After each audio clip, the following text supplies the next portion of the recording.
번 금오산에 있는 저수지를 이렇게 걸었습니다. 참 아름다워요.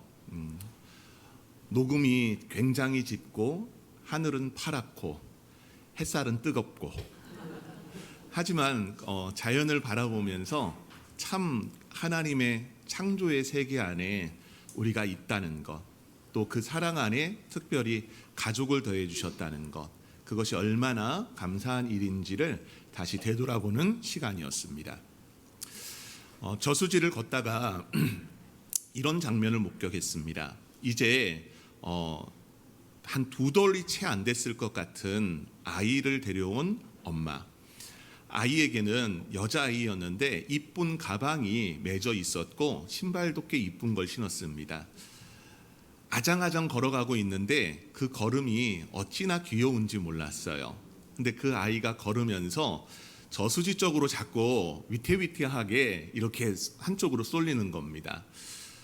그때마다 제 생각은 하면서 아이가 혹시 저수지에 빠지지 않을까 걱정했어요. 근데 그때마다 아이는 또 한쪽으로 쏠렸다가 다시 아장아장 하면서 엄마 옆으로 가는 걸 봤습니다. 그걸 보면서 안도의 한숨을 쉬었어요. 근데 그 아이가 어느덧 한 중간쯤 갔는데 이 저수지 방향으로 막 달려가는 겁니다. 뭐 때문이냐 하면 요즘 꽃가루 난리잖아요. 그 아이가 이제 꽃가루를 잡으려고 막 했던 것 같아요. 그러면서 앞도 안 보고 저수지로 그냥 막 달려가는 겁니다. 그거 보면서 아찔했어요. 아이가 혹시 물에 빠지면 어떻게 해야 되나? 내가 바로 뛰어들어가지고 아이를 건져내야 되나? 그런 생각도 가졌는데 코앞에서 딱 멈춰 서는 거예요. 그러더니 앉아가지고 그 자기 손에다가 꽃가루를 막 이렇게 모으는 겁니다. 그러면서 엄마에게 보여줍니다. 엄마, 아이스크림 먹어. 네, 아이스크림이 좀 비슷하게 생겼잖아요. 꽃가루 뭉쳐놓으면은.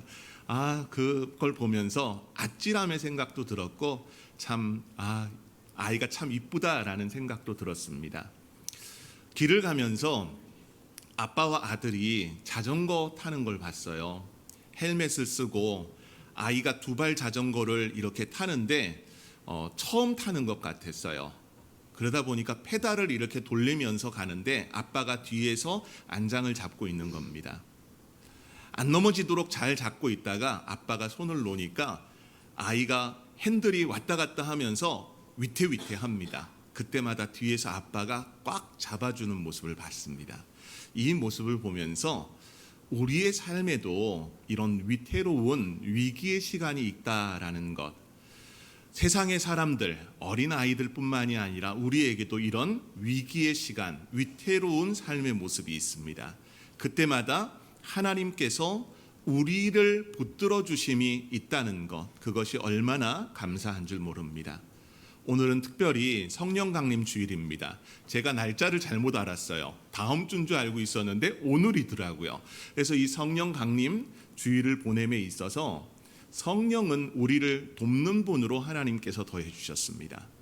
성령의 강림 사건은 우리를 도우시기 위한 예수 그리스도의 그 사랑이요 하나님의 실제적인 역사입니다.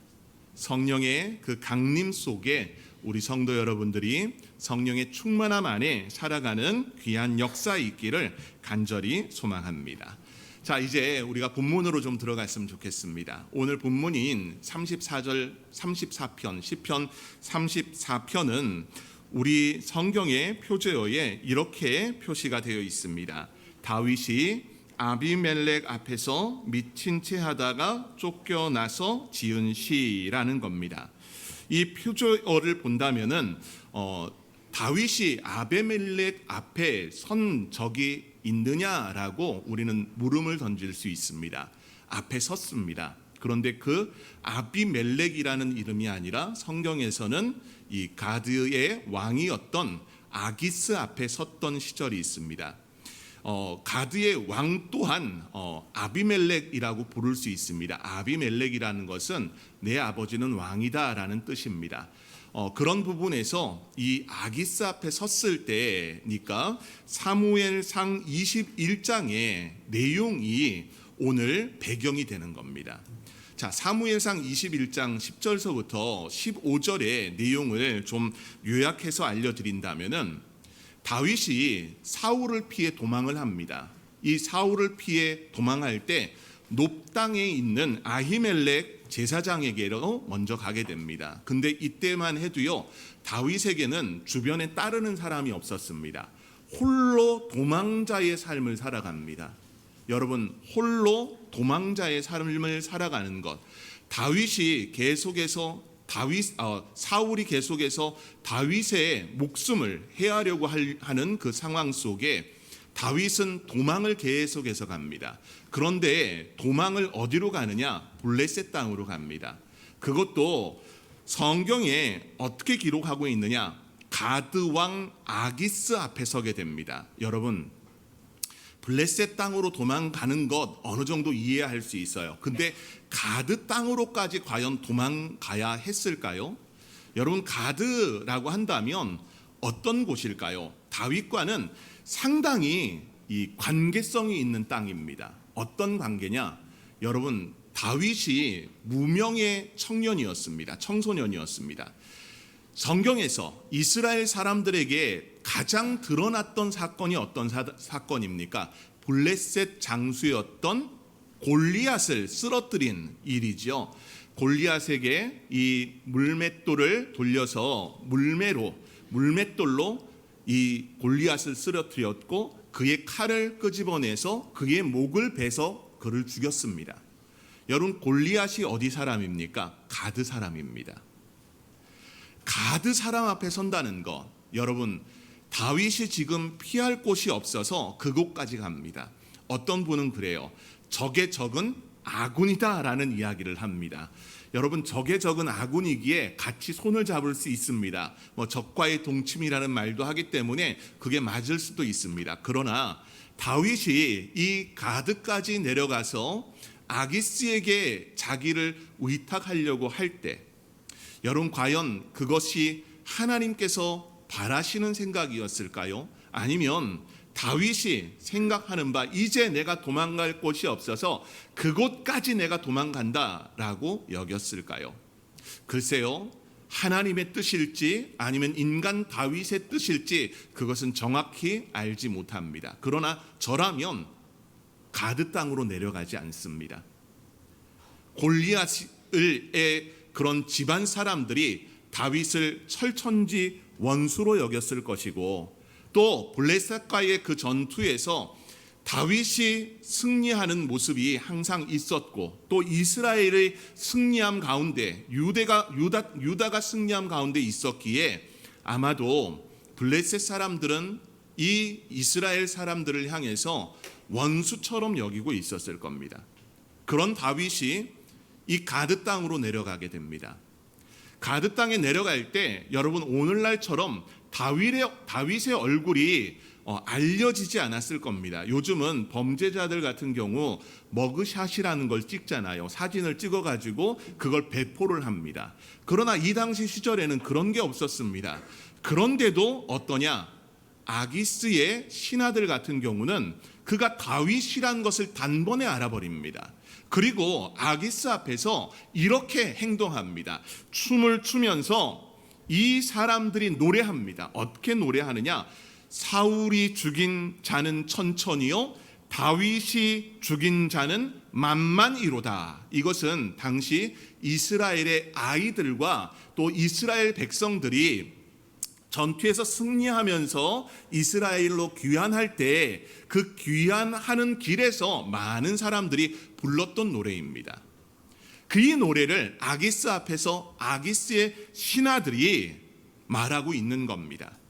여러분, 이때 다윗이 보여줬던 것은 이 말을 마음에 둡니다. 그러면서 가드왕 아기스를 심히 두려워하기 시작합니다. 몹시 겁냈다는 겁니다. 그런 상황에 다윗이 하나의 처세의 모습으로 정신이 온전하지 않은 척 행동을 했다라는 겁니다. 그가 어떻게 행동합니까? 성문 문짝에다가 아무렇게나 글씨를 씁니다.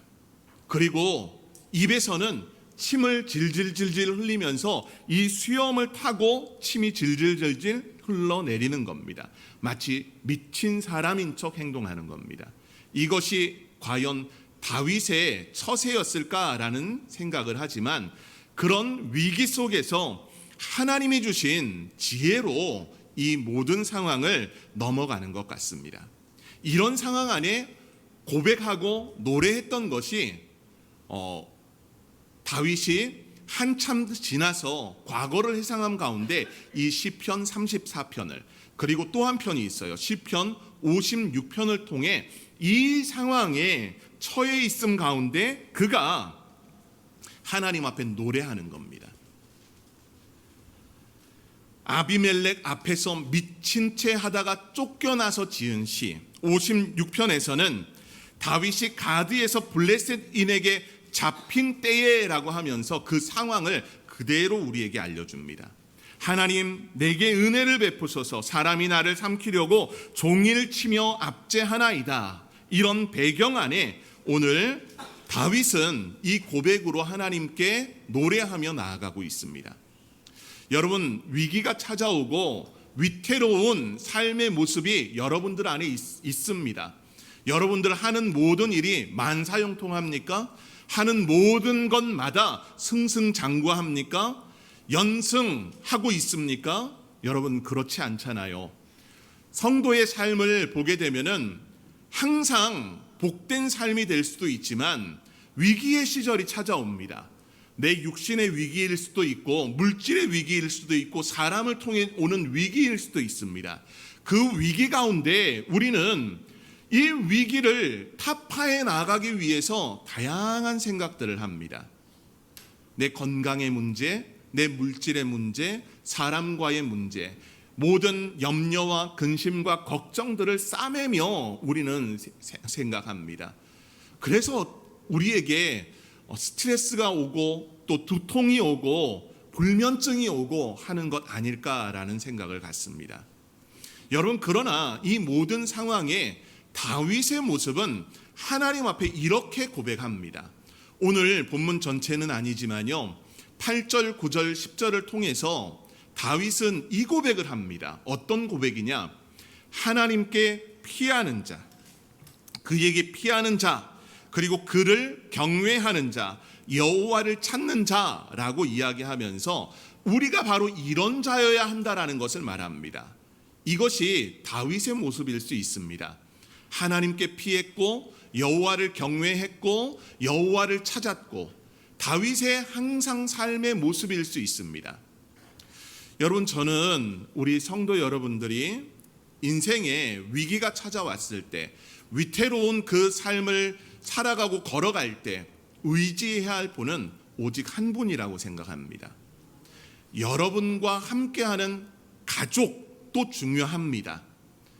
여러분과 함께 신앙생활하고 있는 형제 자매들 중요합니다. 가장 중요한 것은 여러분이 먼저 하나님께 피하고 하나님을 경외하고 여호와를 찾는 것입니다. 다른 사람을 의지하는 것이 아니라 하나님을 전적으로 신뢰하고 의지함 가운데 나가는 믿음의 성도들 되기를 원합니다. 오늘 그러면서 다윗은 이 세 부분을 통해 우리에게 하나님이 어떤 하나님이신지를 보여줍니다. 여러분, 여러분들이 피하는 하나님께 피할 때 오늘 본문을 보십시오. 8절 말씀을 보면 그에게 피하는 자는 복이 되도다라고 말합니다. 그에게 피하는 자는 복이 있다. 근데 이 복된 여호와께 피하는 자를 향해서 이야기할 때 여호와의 선하심을 맛보아알지어다라고 말씀합니다. 여러분 하나님의 선함을 맛보아알라라는 겁니다. 여러분 맛보기 하신 적 있습니까? 마트나 시장에 가면은 이 음식들을 맛보기 코너, 시식 코너들이 있습니다. 그 시식 코너에서 여러분들 음식 드셔보셨죠? 어떻습니까? 맛있죠. 네. 시식을 하는데 맛없는 거 꺼내놓지는 않아요. 맛있는 거 꺼내놓습니다. 그러면 여러분들 그 한 점을 먹고 어떻게 합니까? 하나 더 주세요. 하나 더 주세요. 하는 분도 있어요. 가끔 보면은 이 시식 코너에 소고기 굽고 있으면 이 이쑤시개로 4개, 5개 꽂아가지고 한 입에 넣는 분 계시더라고요. 예, 좀 그런 거 보면은 맛을 보자는 건지 배를 채우자는 건지 그걸 잘 모를 때가 있습니다. 오늘 다윗은 여호와의 선하심을 맛보아 알지어다라고 말합니다. 맛을 본다는 것은 간을 본다는 겁니다. 여러분, 간을 왜 봅니까? 간을 본다는 것은 이 음식에 간이 잘 배었는지 아니면 음식이 맛이 있는지 없는지 알고자 하기 위해서 이 맛보기 위해 하는 겁니다. 여러분, 맛보기 한다고 하면서 막 한 사발 이 대접으로 하나 가득 해가지고 벌컥벌컥 마시는 분 계세요? 그런 분은 없을 겁니다. 맛을 본다는 것은 조금 맛을 보는 것을 말 그대로 이야기합니다. 이것은 작은 경험의 부분들을 이야기합니다. 여러분, 욥이 우리가 지난주 이제 욥기 봤잖아요. 욥기의 말씀을 쭉 보다가 42장 5절 말씀에 가니까 욥이 이런 고백을 합니다. 내가 주께 대하여 귀로 듣기만 하였사오나 이제는 눈으로 주를 배움나이다 라고 고백을 합니다. 귀로 듣기만 하였사오나 이제는 눈으로 주를 배움나이다. 여러분, 이건 뭡니까? 백문이 불여일견이라고 하잖아요. 여러분, 100번 이야기 듣는 것보다 한 번 보는 게 더 낫습니다. 여러분, 신앙생활은 여러분들이 목격하는 것, 그것은 참 위대한 것 같아요. 근데 그 위대함의 역사를 다윗은 욥보다 더 한층 더 나가서 이야기합니다. 여러분, 눈으로 보는 것과 입으로 맛보는 것, 음식을 가지고 이야기할 때 눈으로 맛보고 입으로 맛을 봅니다. 여러분, 어떻습니까? 눈으로 맛보신 적 있으세요? 예, 산의 진미를 차려놓고 눈으로 딱 보기에 야, 저거 진짜 먹음직하겠다. 나도 저거 한 숟가락 줬으면 좋겠다. 언제 그렇습니까? 음식 대회. 예, 음식 대회 할 때 음식을 잘 차려놓잖아요. 잘 꾸며놓잖아요. 야, 저거 진짜 맛있겠다. 눈으로 봤는데도 먹음직스러운 겁니다. 그런데 여러분, 눈으로 보는 것으로 맛을 다 알 수 있습니까? 그렇지 않습니다. 입에 갖다 대봐야 됩니다. 여러분, 음식 대회에서 심사를 보는 심사위원들이 어떻게 합니까? 먼저 음식을 차려놓은 것을 눈으로 심사합니다. 눈으로 심사함 가운데 얼만큼 잘 음식의 재료들을 사용을 했는지, 또 음식의 그 상태들, 또 이 장식들, 그 모든 것을 다 눈으로 봅니다. 그러면서 어떻게 합니까? 심사자들은 그 음식을 다 먹지 않습니다. 국물을 떠먹는다든지 음식의 일부만 이렇게 맛을 봅니다. 그것이 맛보는 겁니다. 여러분, 우리는 하나님에 대해서 이야기할 때 하나님의 선하심을 맛보아 알아야 됩니다. 그 맛보아 안다라는 것은 조금만 경험해도 하나님의 선하심을 전체를 다 알 수 있다는 겁니다. 여러분 삶에 하나님을 조금이나마 경험하고 있습니까? 하나님의 은혜를 여러분들이 맛보아 아는 은혜가 있기를 원합니다. 특별히 하나님의 말씀에 대해서 어떻습니까? 꿀송이보다 더 달다고 합니다. 여러분, 진짜 그렇던가요? 예, 꿀을 한 덩어리 갖다 놓고 꿀을 한 입 꾹 베어 무는 것과 말씀을 한 절 읽는 것과 뭐가 더 달던가요? 저는 꿀이 더 달던데요. 그런데 맛으로는 그렇지만 여러분, 하나님의 말씀이 때로는 많이 곤고하고 위태롭고 위기에 있을 때 하나님의 말씀을 먹는 것, 여러분, 하나님의 말씀을 그때 먹는 것과 꿀을 먹는 것과는 달라요. 여러분들이 막 낙심해 있고 근심에 쌓여 있을 때 아무리 단 걸 갖다 줘도요, 맛을 못 느낍니다. 이거 단 거 맞아? 이거 쓴 거 맞아? 말할 수 있습니다. 근데 하나님의 말씀이 여러분들에게 위로가 되고 힘이 될 때는 어떻습니까? 이것이 마치 단 꿀송이보다 더 낫다라는 겁니다. 저는 여러분들이 하나님의 그런 은혜와 선하심을 맛보는 은혜가 여러분 삶에 개인적으로 정말 있기를 간절히 소망합니다. 여러분 또한 오늘 본문을 보게 되면은 맛보아 알지어다라고 말하며 두 번째로 이제 넘어가면 여호와를 경외하라라고 하면서 그를 경외하는 자에게 부족함이 없으리로다라고 말씀을 합니다. 근데 이 부족함의 모습을 보면은 본문인 9절과 10절 말씀에 동일하게 이야기하는 것처럼 보입니다. 그를 경외하는 자에게 부족함이 없도다. 10절 말씀에 여호와를 찾는 자는 모든 좋은 것에 부족함이 없도다라고 말씀을 합니다. 동일한 결핍의 부분을 이야기합니다. 하지만 이 결핍의 모습 안에서 여호와를 경외하는 것, 여호와를 경외함 가운데 부족함이 없다라는 것, 저는 이 부족함이 세상의 결핍의 모습일 수도 있지만 여호와를 경외해 나간다는 것, 이 여호와를 경외한다는 것은 하나님을 두려워하고 하나님을 기억한다는 겁니다. 하나님을 존중하고 존경한다는 겁니다. 하나님의 살아계심을 알아가는 자, 그의 삶은 부족함이 없다는 것. 오늘 이 시편 34편이 다윗의 시잖아요. 다윗의 시 중에 우리에게 잘 알려진 한 편이 있습니다. 시편 23편입니다. 여호와는 나의 목자시니 내게 부족함이 없으리로다. 그가 나를 푸른 풀밭에 누이시고 쉴만한 물가로 인도하시는도다. 내 영혼을 소생시키시고 자기 이름을 위하여 의의 길로 인도하시는도다. 자, 4절부터 6절까지 우리 성도 여러분들이 다 암송합니다. 시작. 네, 잘 알겠습니다. 네, 혹시나 해서 물었는데 잘 암송하시네요.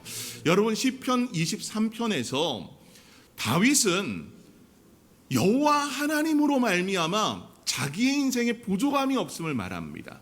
하나님이 어떤 분이기에 부족함이 없다라고 말합니까? 푸른 초장, 쉴만한 물가로 인도하신다라고 말씀합니다. 다윗은 양을 치면서 하나님의 인도하심을 경험해 봤습니다. 그 경험 속에 양떼들을 위해서 부족함 없이 인도하시는 하나님을 경험했습니다. 오늘 다윗은 이 34편의 노래를 하면서 그 상황이 결핍의 상황일 수도 있습니다. 여러분 그렇지 않습니까? 다윗과 함께하는 사람이 있습니까? 없습니다. 다윗이 정말 음식 하나를 먹고자 했을 때 음식을 먹지 못했습니다. 아히멜렉에게 가서 그때 이제 떡을 먹었을 뿐입니다. 여러분 그런 결핍의 상태, 누구도 나를 알아주지 않고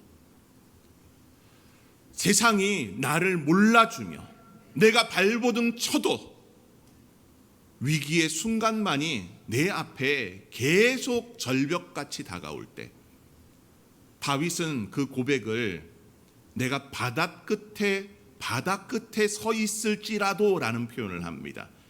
내가 발 디딜 곳이 이제 없다는 겁니다. 한치 앞만 가면은 바다로 뛰어들어야 할 상황입니다. 그 상황 속에 다윗은 여호와 하나님을 경외하는 자에게 부족함이 없다라고 고백합니다. 여러분 다윗에게는 하나님을 경외함이 있습니다. 그 경외함 때문에 나는 지금 모든 환경이 결핍의 상황이지만 그 결핍은 결코 여호와 하나님이 함께 하심으로 말미암아 나에게 부족함이 없다, 결핍이 없다는 겁니다. 여러분들은 어떻습니까? 여호와 하나님을 경외하십니까? 자, 이쪽에 여쭤볼게요. 우리 찬양대 여호와 하나님을 경외하십니까? 아멘. 네. 여호와 하나님을 경외하는 자에게 부족함이 없다고 합니다. 그러면 여러분들에게 다시 한번 질문해 보겠습니다. 여러분의 삶에는 지금 무엇이 부족합니까? 여러분의 삶에는 무엇이 지금 결핍입니까? 돈입니까? 건강입니까? 사람과의 관계입니까? 직분입니까? 여러분, 우리가 세상적인 생각들을 충분히 할 수 있습니다.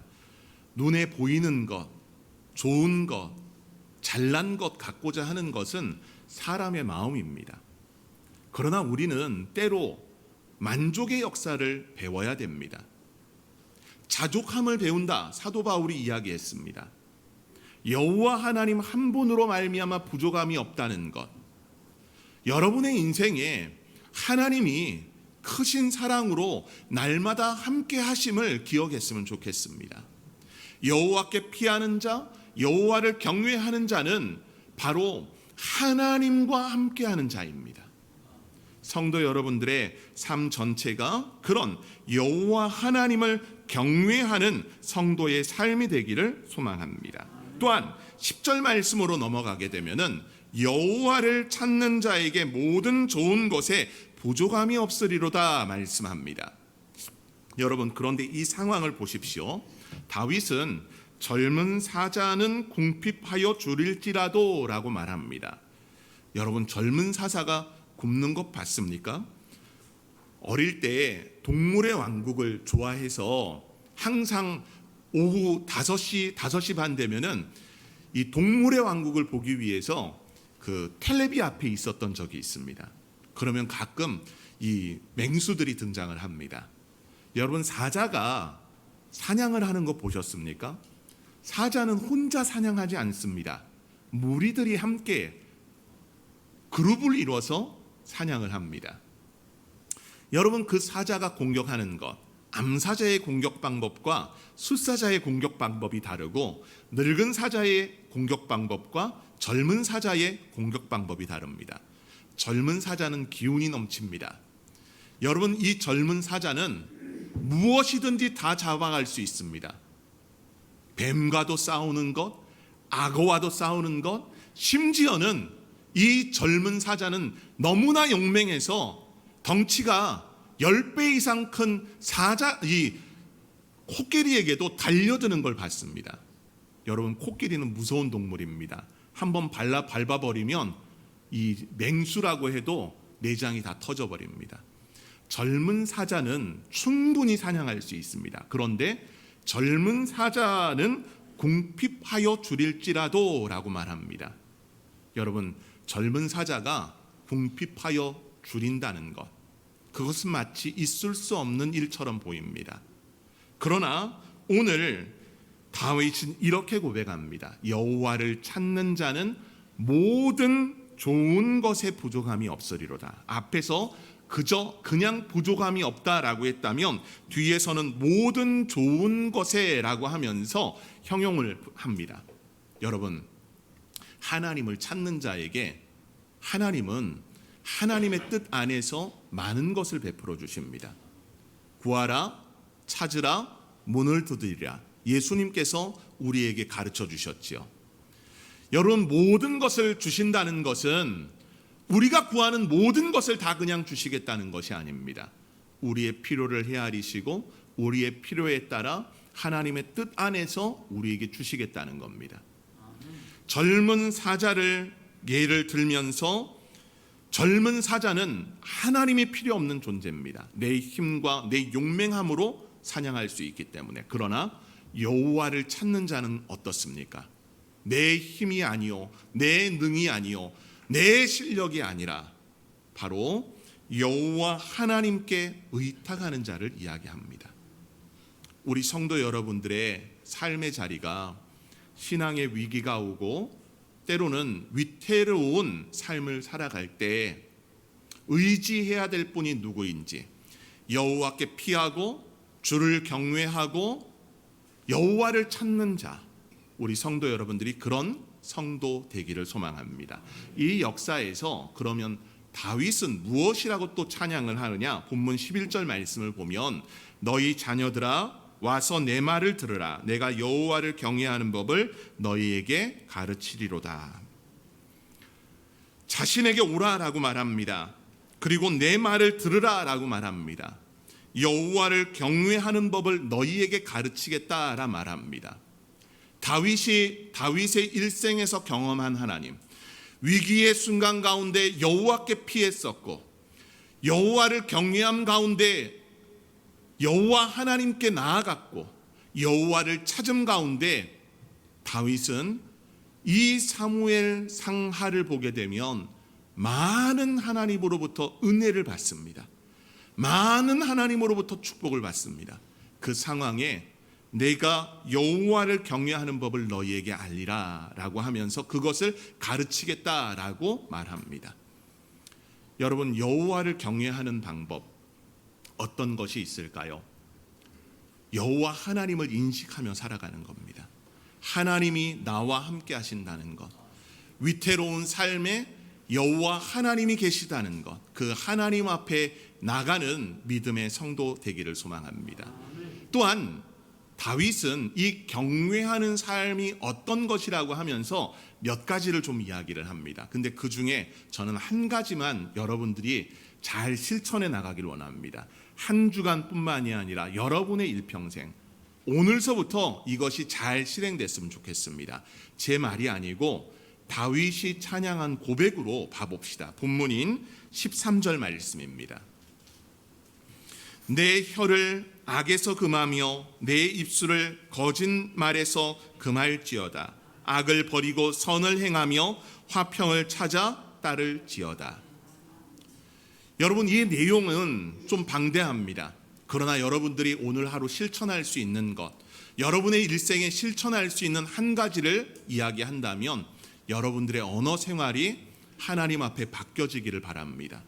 이 언어의 생활, 혀를 악에서 금하며, 여러분의 입술에서 나오는 말이 악한 말입니까? 선한 말입니까? 짜증과 원망을 때로는 할 수 있습니다. 그러나 그것이 도가 지나칠 때가 우리는 종종 있습니다. 여러분의 언어 생활, 내 입술에 거짓말을 금할지어다. 여러분 얼마나 많은 거짓말들을 합니까? 여러분들의 언어 생활이 거짓되지 않고 진실한 언어 생활 되기를 원합니다. 우리는 너무나 가식적인 말들을 많이 합니다. 우리는 너무나 내 속에 있는 것들을 여과 없이 끄집어낼 때가 참 많습니다. 우리의 언어 생활이 하나님을 경외하는 법을 알아감 가운데 믿음 안에서 잘 실천되기를 원합니다. 언어 생활이 하나님의 말씀을 담아낼 수 있는 그런 실력과 영성의 사람으로 여러분들이 주께 나가기를 소망합니다. 은혜 안에 거합시다. 그리고 모든 상황에 여호와께서 함께 하심을 기억하며 축복의 언어, 사랑의 언어, 힘을 주는 언어, 위로의 언어로 우리 성도들이 말을 아름답게 실천해 나가는 은혜가 성도 여러분들의 한 주간 있기를 간절히 소망합니다.